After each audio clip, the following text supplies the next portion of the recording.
Bonjour Rudy. Jeudi soir se tiendra le dîner annuel du CRIF. Ce rendez-vous incontournable entre la communauté juive organisée et les pouvoirs publics. Un dîner républicain regroupant près de 1000 convives représentant le monde politique, associatif, médiatique, religieux, diplomatique et artistique. Un dîner qui se veut un lieu d'échange entre les citoyens juifs français dans leur diversité et le président de la République.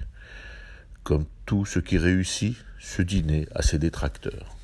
Ceux qui refusent le dialogue, ceux qui ne s'estiment pas représentés, et ceux qui n'y ont pas leur place à cause de leur prise de position extrémiste, raciste ou antisioniste. Comme on ne peut pas plaire à tout le monde, ce dîner attire des critiques, voire même des réactions haineuses.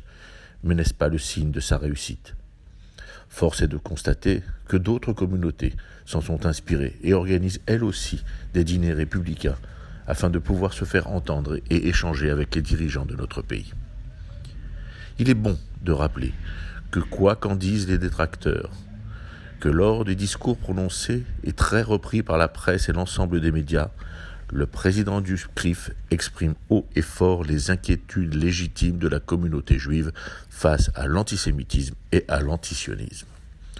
Aucune des préoccupations des Français juifs n'est occultée et mise sous le tapis.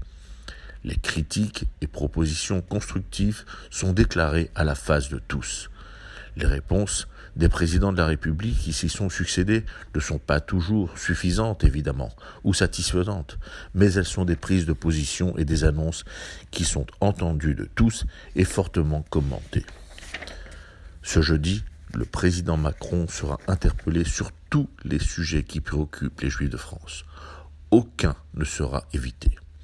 L'augmentation des actes antisémites qui atteignent des sommets, la justice et ses ratés, voire ses échecs, tels que celui de l'affaire Sarah Halimi, la diplomatie française avec les votes honteux et aberrants de la France lors des attaques odieuses contre Israël, la lutte contre le boycott d'Israël, officiellement interdit en France mais qui s'exprime librement, sera lui aussi évoqué, et ce, en présence même de certains dirigeants politiques qui le soutiennent ou tout au moins ne le condamnent pas.